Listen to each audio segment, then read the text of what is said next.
GeM TV நேயர்களுக்கு அன்பு வணக்கம்.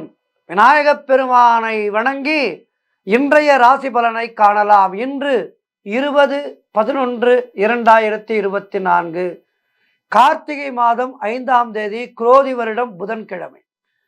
இன்றைய ஆதிக்க கிரகம் புத பகவான். இன்று நாம் வழிபட வேண்டிய தெய்வம் பெருமாளை வழிபட வேண்டும். இன்றைய விசேஷம் நல்ல சுப முகூர்த்த நாள் இன்றைய நாள்.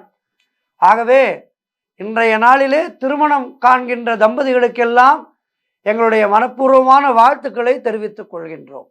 இன்றைய சூரிய உதயம் காலை 6:08. அதேபோல் சூரிய அஸ்தமனம் மாலை 5:39. இன்றைய விளக்கேற்றும் நேரங்கள் வழக்கம் போல் காலை 5 மணிக்குள் விளக்கேற்ற வேண்டும். மாலையிலே 6 மணிக்குள்ளாக விளக்கேற்ற வேண்டும்.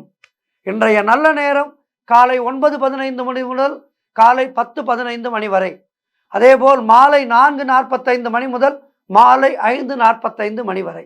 இன்றைய ராகு காலம் மதியம் 12 மணி முதல் மதியம் 1:30 மணி வரை. இன்றைய யமகண்டம் காலை 7:30 மணி முதல் காலை 9 மணி வரை. இன்றைய குளிகை நேரம் காலை 10:30 மணி முதல் மதியம் 12 மணி வரை. இன்றைய சுபகோரை புதன்கோரை நேரம் காலை 6 மணி முதல் 7 மணி வரை. இன்றைய நட்சத்திரம் இன்று இரவு 7:54 வரை புனர்பூசம், அதன் பின்பு பூச நட்சத்திரம். இன்றைய திதி இன்று இரவு 9:41 வரை தேய்பிறை பஞ்சமி, அதன் பின்பு சஷ்டி திதி. இன்றைய சந்திராஷ்டம நட்சத்திரம் கேட்டை நட்சத்திரத்துக்கு சந்திராஷ்டமம். அடுத்து நாம் காண இருப்பது 12 ராசிகளுக்கான பலன்களை. பெருமாள் அனுகிரகத்தால் எல்லா ராசியினருக்கும் இன்றைய நாள் சிறப்பாக இருக்க பிரார்த்தித்துக் கொள்கின்றேன். முதலாவதாக மேஷ ராசி அன்பர்களே, இன்று மதியம் வரை சந்திரன் உங்கள் ராசிக்கு 3ஆம் இடத்திலே சஞ்சரிக்கின்றார். உங்களுடைய ராசி அதிபதி செவ்வாய் ராசிக்கு 4ஆம் இடத்திலே இருக்கின்றார். ஆகவே இன்றைய நாளிலே உங்களுக்கு முயற்சிகள் எல்லாம் வெற்றியை தரும். உடல் ஆரோக்கியம் திருப்திகரமாக இருக்கும். பொருளாதாரம் மிகவும் சிறப்பாக இருக்கின்றது. நீங்கள் தொட்டதெல்லாம் பொன்னாக கூடிய அற்புதமான நாள். கடன் பிரச்சனைகள் தீரும். நீங்கள் நினைத்ததெல்லாம் நல்லபடியாக நடக்கும். வேலை இல்லாதவர்களுக்கு நல்ல வேலை கிடைக்கும். எதிர்பார்த்த பணம் கைக்கு வரும். நண்பர்கள் மூலம் நல்ல அனுகூலம் உண்டாகும். தொழில் மற்றும் வியாபாரத்திலே நல்ல முன்னேற்றம் ஏற்படும். காரிய தடைகள் எல்லாம் விலகி நீங்கள் எடுக்கும் முயற்சிகள் அனைத்தும் வெற்றியை தரும். மனம் மிகவும் உற்சாகமாக காணப்படக்கூடிய நல்ல நாள். அடுத்ததாக ரிஷபராசி. ரிஷபராசி அன்பர்களே, இன்று மதியம் வரை சந்திரன் உங்கள் ராசிக்கு 2ஆம் இடத்திலே இருக்கின்றார். உங்களுடைய ராசி அதிபதி சுக்கிரன் ராசிக்கு 8ஆம் இடத்திலே இருக்கின்றார். ஆகவே இன்று நீங்கள் எதிர்பார்த்த பணம் கைக்கு வரும். காரிய தடைகள் எல்லாம் விலகும். உடல் ஆரோக்கியத்திலே சிறப்பான முன்னேற்றம் உண்டாகும். வீடு வண்டி வாகன மாற்றம் ஏற்படும். எடுக்கின்ற முயற்சிகள் எல்லாம் வெற்றியை தரும். சுபகாரியங்கள் நடக்கக்கூடிய அற்புதமான நாள். தொழிலிலே நல்ல முன்னேற்றம் உண்டாகும். உழைப்புக்கு ஏற்ற ஊதியம் கிடைக்கும். கடன் பிரச்சனைகள் தீரும். நண்பர்கள் மூலம் நல்ல அனுகூலம் உண்டாகும். வேலை இல்லாதவர்களுக்கு நல்ல வேலை கிடைக்கும். ஆகவே இன்றைய நாள் சிறப்பாக இருக்கின்றது. பெருமாளை வழிபட்டு மேலும் சிறப்பாக்கிக் கொள்ளுங்கள். வாழ்த்துக்கள். அடுத்ததாக மிதுன ராசி அன்பர்களே, இன்று மதியம் வரை சந்திரன் உங்கள் ராசியிலேயே இருக்கின்றார். உங்களுடைய ராசி அதிபதி புதன் ராசிக்கு 6ஆம் இடத்திலே இருக்கின்றார். ஆகவே இன்று நீங்கள் எடுக்கும் முயற்சிகள் எல்லாம் வெற்றியை தரும். இளைய சகோதரர்கள் மூலம் நல்ல அனுகூலம் உண்டாகும். பிரிண்ட் மீடியா மற்றும் ஷேர் மார்க்கெட்டிங் போன்ற துறைகளிலே வேலை பார்ப்பவர்களுக்கு நல்ல லாபமான நாள் இன்றைய நாள். கூட்டு தொழிலிலே நல்ல லாபங்கள் ஏற்படக்கூடிய நாள். வேலை இல்லாதவர்களுக்கு நல்ல வேலை கிடைக்கும். பொருள் வரவு தன லாபம் அதிகரிக்கும். திடீர் அதிர்ஷ்டங்கள் சிலருக்கு கிடைக்கும். தந்தை உறவு வழியிலே நல்ல அனுகூலம் உண்டாகின்ற நாள். உடல் ஆரோக்கியத்தில் முன்னேற்றம் உண்டாகும். கடன் தொல்லைகள் முற்றிலுமாக விலகுகின்ற நாள். நண்பர்கள் மூலம் எதிர்பார்த்த உதவிகள் கிடைக்கும். வேலையிலே உங்களுக்கு இருந்து வந்த பிரச்சனைகள் எல்லாம் சரியாகும். ஆகவே இன்றைய நாள் மிகவும் சிறப்பாக இருக்கின்றது. கிரகங்கள் சாதகமாக இருக்கின்றது. சாதகமாக இருந்து உங்கள் ஜாதகத்தை பலமாக ஆக்கி கொண்டிருக்கின்றது. எனவே இன்றைய நாளிலே நீங்கள் பெருமாளை வழிபடுங்கள். வாழ்த்துக்கள். அடுத்ததாக கடக ராசி அன்பர்களே, இன்று மதியம் வரை சந்திரன் உங்கள் ராசிக்கு 12ஆம் இடத்திலே இருக்கின்றார். ஆகவே இன்று சிலருக்கு வேலை மாற்றம் ஏற்படும். கூட்டு தொழிலிலே மன வருத்தங்கள் உண்டாகலாம். குலதெய்வ வழிபாடு மன அமைதியை தரும். காரிய தடைகள் ஏற்பட்டு விலகுகின்ற நாள். அலுவலகத்திலே வீண் வாதங்களை தவிர்க்க வேண்டிய நாள். உடல் ஆரோக்கியத்தில் மிகவும் எச்சரிக்கையாக இருக்க வேண்டும். குடும்பத்திலே கணவன் மனைவியிடையே பிரச்சனைகள் வந்து போகும். சண்டை சச்சரவுகள் ஏற்படும். ஆகவே விட்டு கொடுத்து செல்வது நல்லது. வீடு வண்டி சம்பந்தமான விரய செலவுகள் சிலருக்கு ஏற்படும். திருமணம் சம்பந்தப்பட்ட பேச்சுவார்த்தைகள் சற்று தாமதமாகும். உடல் உழைப்பு அதிகமாக இருக்கும். வருமானம் குறைவாக இருக்கும். உத்தியோகத்திலே இருப்பவர்கள் பணியிலே கூடுதல் கவனம் செலுத்த வேண்டிய நாள். வியாபாரத்திற்காக புதிய முதலீடுகளை எல்லாம் தவிர்க்க வேண்டிய நாள் இன்றைய நாள். ஆகவே இன்றைய நாளிலே பெருமாளை வழிபடுங்கள். முடிந்தால் பெருமாளுடைய பாசுரங்களை பாடுங்கள். பெருமாளுடைய பாசுரங்கள், ஆழ்வாருடைய அமுதங்களை பாடுங்கள். ஆழ்வார் அமுதங்களை பாடி இன்றைய நாளின் கெடுபலன்களை குறைத்துக் கொள்ளுங்கள். வாழ்த்துக்கள்.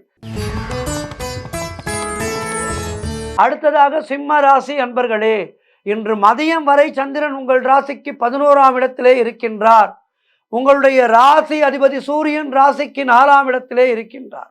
ஆகவே இன்று சிலருக்கு திருமணம் சம்பந்தமான சுபகாரிய பேச்சுவார்த்தைகள் இனிதே முடியும். உறவினர்களோடு இருந்து வந்த மன வருத்தங்கள் எல்லாம் தீரும். தொழில் மற்றும் வியாபாரத்திலே நல்ல முன்னேற்றம் ஏற்படும்.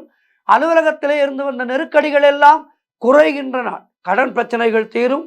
பொருளாதாரம் மிகவும் திருப்திகரமாக இருக்கின்றது. பிள்ளைகளால் பெருமை ஏற்படும். வாழ்க்கை துணையால் நல்ல மகிழ்ச்சி உண்டாகும். பழைய பாக்கிகள் வசூலாகின்ற நாள். காரிய வெற்றிகள் உண்டாகும். குலதெய்வ வழிபாடு வெற்றியை தரும். மனம் மிகவும் சந்தோஷமாக இருக்கும். சிலருக்கு எதிர்பார்த்த பணியிட மாற்றம் கிடைக்கும். எல்லா வகையிலும் இன்றைய நாள் சிறப்பாக இருக்கின்றது. பெருமாளை வழிபடுங்கள். மேலும் சிறப்புகளை பெறுங்கள். வாழ்த்துக்கள். அடுத்ததாக கன்னியா ராசி அன்பர்களே, இன்று மதியம் வரை சந்திரன் உங்கள் ராசிக்கு 10ஆம் இடத்திலே இருக்கின்றார். உங்களுடைய ராசி அதிபதி புதன் ராசிக்கு 3ஆம் இடத்திலே இருக்கின்றார். ஆகவே இன்று உங்களுக்கு வீடு வண்டி வாகன யோகம் உண்டாகும். சிலர் சொந்த நிலம் வாங்க அட்வான்ஸ் கொடுப்பீர்கள். ரியல் எஸ்டேட் வேலை செய்பவர்களுக்கெல்லாம் நல்ல லாபம் வருகின்ற நாள் இன்றைய நாள். உங்களுடைய காரியங்கள் அனைத்தும் கைகூடும். பண வரவு அதிகரிக்கும். உத்தியோகத்திலே சம்பள உயர்வு, பதவி உயர்வு, இடமாற்றம் போன்றவை சிலருக்கு ஏற்படும். திருமண பேச்சுவார்த்தைகள் எல்லாம் சுபமாக முடிகின்ற நாள். நண்பர்கள் மற்றும் உறவினர்களால் நல்ல ஆதாயம் உண்டாகும். தாய் வழி சொத்து கைக்கு வரும். நீங்கள் நினைத்ததெல்லாம் நல்லபடியாக நடக்கக்கூடிய அற்புதமான நாள். குலதெய்வ வழிபாடு அனுகூலத்தை தரும். முன்னோர்களுடைய ஆசீர்வாதம் பரிபூர்ணமாக கிடைக்கின்ற நாள். கணவன் மனைவியிடையே நல்ல ஒற்றுமை அதிகரிக்கும். சிறப்பான நாள் இன்றைய நாள். இன்றைய நாளிலே பெருமாளை தரிசனம் செய்யுங்கள். வாழ்த்துக்கள். அடுத்ததாக துலாம் ராசி அன்பர்களே, இன்று மதியம் வரை சந்திரன் உங்கள் ராசிக்கு 9ஆம் இடத்திலே இருக்கின்றார். உங்களுடைய ராசி அதிபதி சுக்கிரன் ராசிக்கு 3ஆம் இடத்திலே இருக்கின்றார். ஆகவே இன்று திருமண பேச்சுவார்த்தைகள் சுபமாக முடியும். உங்களுடைய இல்லத்திலே யாருக்கேனும் திருமணம் நடைபெற இருந்தால் அவர்களுக்கான திருமண பேச்சுவார்த்தைகள் சுபமாக முடியும். எதிலும் வெற்றி உண்டாகின்ற நாள். கணவன் மனைவிக்குள் இருந்து வந்த பிரச்சனைகள் எல்லாம் தீரும். சிலருக்கு புதிய வேலை வாய்ப்புகள் உண்டாகும். நினைத்த காரியங்கள் அனைத்தும் நல்லபடியாக நடக்கக்கூடிய அற்புதமான நாள். மனக்குழப்பங்கள் தீரும். வீடு வண்டி வாகன யோகம் உண்டாகும். செய்யும் செயலிலே பெயரும் புகழும் கிடைக்கும். அலுவலகத்திலே சம்பள உயர்வு, பதவி உயர்வு ஏற்படும். சுபகாரியங்கள் நடைபெறக்கூடிய நல்ல நாள். நண்பர்கள் மூலம் நல்ல அனுகூலம் உண்டாகும். சிறப்பான நாள் இன்றைய நாள். பெருமாளை வழிபடுங்கள். வாழ்த்துக்கள். அடுத்ததாக விருச்சிக ராசி அன்பர்களே, இன்று மதியம் வரை சந்திரன் உங்கள் ராசிக்கு 8ஆம் இடத்திலே இருக்கின்றார். உங்களுடைய ராசி அதிபதி செவ்வாய் ராசிக்கு 9ஆம் இடத்திலே இருக்கின்றார். இன்றைய நாள் உங்களுக்கு சந்திராஷ்டம நாள். புதிய நண்பர்களால் பிரச்சனைகள் ஏற்படலாம். ஆகவே கவனமாக இருங்கள். சிலருக்கு வேலையிலே சிக்கல் ஏற்படும். கூட்டு தொழிலிலே புதிய முதலீடுகளை முற்றிலுமாக தவிர்க்க வேண்டிய நாள். உடல் ஆரோக்கியத்தில் எச்சரிக்கை தேவை. யாருக்கும் கடன் கொடுக்கக்கூடாது. நீங்களும் கடன் வாங்கக்கூடாது. குலதெய்வ வழிபாடு மன அமைதியை தரும். வீண் மனக்குழப்பங்களை எல்லாம் தவிர்க்க வேண்டிய நாள். பெருமாளை வழிபடுங்கள். ஆஞ்சநேயனை வழிபடுங்கள். ஆஞ்சநேயருக்கு துளசி மாலை வாங்கி சாற்றுங்கள் இன்றைய நாளிலே. கவனமாக இருங்கள். கணவன் மனைவிக்குள் சண்டை சச்சரவுகள் ஏற்படலாம். கோர்ட் கேஸ் போன்ற பிரச்சனைகளில் இன்றைய நாளிலே ஈடுபடக்கூடாது. ஆகவே கவனமாக இருந்து பெருமாளை வழிபட்டு ஆஞ்சநேயரை வழிபட்டு இன்றைய நாளின் சந்திராஷ்டம சிரமங்களை குறைத்துக் கொள்ளுங்கள். வாழ்த்துக்கள். அடுத்ததாக தனுசு ராசி அன்பர்களே, இன்று மதியம் வரை சந்திரன் உங்கள் ராசிக்கு 7ஆம் இடத்திலே இருக்கின்றார். உங்களுடைய ராசி அதிபதி குரு ராசிக்கு 6ஆம் இடத்திலே இருக்கின்றார். ஆகவே இன்று குழந்தை இல்லாதவர்களுக்கெல்லாம் குழந்தை பாக்கியம் உண்டாகின்ற நாள். பெயரும் புகழும் கிடைக்கக்கூடிய நாள். சிலருக்கு குடும்பத்தோடு ஆன்மீக சுற்றுலா செல்வதற்கான ஆசை உண்டாகும். சென்று வருவீர்கள். கடன் பிரச்சனைகள் எல்லாம் தீரும். பதவி உயர்வோடு வேலை மாற்றம் சிலருக்கு கிடைக்கும். திடீர் பண வரவு உண்டாகும். தொழிலிலே நல்ல லாபம் ஏற்படும். திருமண பேச்சுவார்த்தைகள் எல்லாம் சுபமாக முடியும். குடும்ப ஒற்றுமை சந்தோஷத்தை தரும். குழந்தைகளால் மகிழ்ச்சி உண்டாகும். சிலருக்கு சுப விரயங்கள் ஏற்படக்கூடிய நாள். ஆகவே இன்றைய நாளில் சிறப்பாக இருக்கின்றது. பெருமாளை வழிபடுங்கள். வாழ்த்துக்கள். அடுத்ததாக மகர ராசி அன்பர்களே, இன்று மதியம் வரை சந்திரன் உங்கள் ராசிக்கு 6ஆம் இடத்திலே இருக்கின்றார். உங்களுடைய ராசி அதிபதி சனி ராசிக்கு 2ஆம் இடத்திலே இருக்கின்றார். ஆகவே இன்று உங்களுக்கு வீண் விரயங்கள் ஏற்படும். ஆகவே செலவுகளை கவனமாக செய்ய வேண்டும். சிலருக்கு வேலை மாற்றம் உண்டாகும். தேவையில்லாமல் மற்றவர்களுடைய விஷயங்களிலே தலையிடக்கூடாது. வண்டி வாகனங்களிலே செல்லும் போது கவனமாக செல்ல வேண்டும். குலதெய்வ வழிபாடு வெற்றியை தரும். வீண் வாக்குவாதங்களை எல்லாம் தவிர்க்க வேண்டிய நாள். தொழில் சம்பந்தமாக புதிய கடன் எதுவும் வாங்கக்கூடாது. மேலதிகாரிகளால் நெருக்கடிகள் உண்டாகும். பொருளாதாரம் நெருக்கடியாக இருக்கின்றது. உடல் ஆரோக்கியத்தில் எச்சரிக்கையாக இருக்க வேண்டிய நாள் இன்றைய நாள். ஆகவே இன்றைய நாளிலே ஆஞ்சநேய பெருமானை வணங்குங்கள். பெருமாள் கோவிலுக்கு சென்று வாருங்கள். வாழ்த்துக்கள். அடுத்ததாக கும்பராசி அன்பர்களே, இன்று மதியம் வரை சந்திரன் உங்கள் ராசிக்கு 5ஆம் இடத்திலே இருக்கின்றார். உங்களுடைய ராசி அதிபதி சனி ராசியிலேயே இருக்கின்றார். ஆகவே இன்று கணவன் மனைவியிடையே நல்ல ஒற்றுமை ஏற்படும். சிலருக்கு திடீர் அதிர்ஷ்டங்கள் உண்டாகும். மீடியாவிலே வேலை பார்ப்பவர்களுக்கு அற்புதமான நாள். திருமணம் சம்பந்தமான பேச்சுவார்த்தைகள் இனிதே முடியும். மனம் மிகவும் சந்தோஷமாக இருக்கும். வீடு கட்ட எதிர்பார்த்திருந்த பெரிய தொகை ஒன்று கைக்கு வரும். பொருளாதாரம் திருப்திகரமாக இருக்கின்றது. உடல் ஆரோக்கியம் நன்றாக இருக்கின்றது. சிலருக்கு உத்தியோக மாற்றம் ஏற்படும். ஆகவே இன்றைய நாள் மிகவும் சிறப்பாக இருக்கின்றது. பெருமாளை வழிபடுங்கள். வாழ்த்துக்கள். அடுத்ததாக 12 ராசிகளிலே இறுதியான ராசி மீன ராசி அன்பர்களே, இன்று மதியம் வரை சந்திரன் உங்கள் ராசிக்கு 4ஆம் இடத்திலே சஞ்சரிக்கின்றார். உங்களுடைய ராசி அதிபதி குரு ராசிக்கு 3ஆம் இடத்திலே இருக்கின்றார். ஆகவே இன்று உத்தியோக உயர்வு, பதவி உயர்வு போன்றவை ஏற்படும். சகல சௌபாகியங்களும் ஏற்படுகின்ற அற்புதமான நாள். சிலருக்கு குழந்தை பாக்கியம் உண்டாகும். நீங்கள் நினைத்தது அனைத்தும் நல்லபடியாக நடக்கக்கூடிய நல்ல நாள். உடல் ஆரோக்கியத்திலே நல்ல முன்னேற்றம் உண்டாகும். எதிர்பார்த்த பணம் கைக்கு வரும். தொழில் மற்றும் வியாபாரத்திலே நல்ல லாபம் ஏற்படும். திருமணம் சம்பந்தப்பட்ட சுபகாரிய பேச்சுவார்த்தைகள் எல்லாம் கைகூடி வருகின்ற நாள். குழந்தைகளால் மகிழ்ச்சி உண்டாகும். எல்லா வகையிலும் இன்றைய நாள் உங்களுக்கு சிறப்பாக இருக்கின்றது. பெருமாளை வழிபடுங்கள். ஆஞ்சநேயரை வழிபடுங்கள். வாழ்த்துக்கள். இன்றைய ஆன்மீக தகவலிலே முருகப்பெருமான் குடிகொண்டிருக்கின்ற திருப்பரங்குன்றம் கோவிலை பற்றி பார்க்க இருக்கின்றோம். திரு பிளஸ் பரம் பிளஸ் குன்றம். பரம் என்றால் பரம்பொருளான சிவபெருமான் என்று அர்த்தம். குன்றம் என்றால் எல்லோருக்கும் தெரியும் மலை, குன்று. திரு என்பது அதன் சிறப்பை உணர்த்துகின்ற அடைமொழி. ஆகவே திருப்பரங்குன்றம் என்று ஆயிற்று இந்த திருக்கோவில். இந்த மலையானது லிங்க வடிவிலே இருக்கின்றது. எப்படி திருவண்ணாமலை அக்னி ரூபமாக இருக்கின்றதோ, இங்கு இருக்கின்ற மலையானது இந்த மலையே லிங்க வடிவிலே இருக்கின்றது. திருப்பரங்குன்றம் லிங்க வடிவமாக காட்சியளிக்கும் அருட்செறிந்த மலை. இந்த திருப்பரங்குன்றத்திலே தங்கி சிவசக்தியை நோக்கி ஆறுமுகப் பெருமான் தவம் இருந்தார். ஆறுமுகப் பெருமான் தவம் இருந்த மலைதான் இந்த திருப்பரங்குன்றம். இந்த குன்றமானது சிவலிங்க வடிவிலேயே காணப்படுவதால் சிவபெருமானே குன்றின் மேல் இக்குன்றமானது சிவலிங்க வடிவிலேயே காணப்படுவதால் சிவபெருமானே குன்றின் உருவில் காட்சியளிப்பதாக எல்லோராலும் வணங்கப்படுகின்றது. இந்த அற்புதமான திருப்பரங்குன்றம் மலை, இந்த மலையினுடைய உயரம் சுமார் 190 மீட்டர் ஆகும். இந்த மலையை நித்தம் வலம் வந்து வழிபட்டால் நமக்கு என்னென்ன கிடைக்கும் என்றால், கிடைத்தற்கரிய பேறுகள் எல்லாம் கிடைக்கும். அதாவது என்ன சொல்கின்றார் என்றால், தொழுவாரின் வினைகள் எல்லாம் தீர்ந்துவிடும் என்று திருஞான சம்பந்தர் தான் இயற்றிய தேவாரத்திலே பாடியிருக்கின்றார். இந்த திருப்பரங்குன்றம் மலையை சுற்றி வருபவர்களுக்கு அவர்களுடைய வினைகள் எல்லாம் தீர்ந்துவிடும் என்று சம்பந்தர் பெருமான் பாடியிருக்கின்றார். திருஞான சம்பந்தர் பாடியிருக்கின்றார் என்றால் இந்த மலையினுடைய ஆயுள் எப்பேற்பட்டதாக இருக்கும். இங்கே முருகப்பெருமான் தவம் செய்திருக்கின்றார். ஆகவே இது புராண காலத்திலேயே தோன்றிய அற்புதமான மலை. குரு பக்தியின்றி நாம் ஞானம் பெற முடியாது. எவன் ஒருவன் தெய்வ பக்தி இல்லாமல் கூட இருந்து விடலாம்.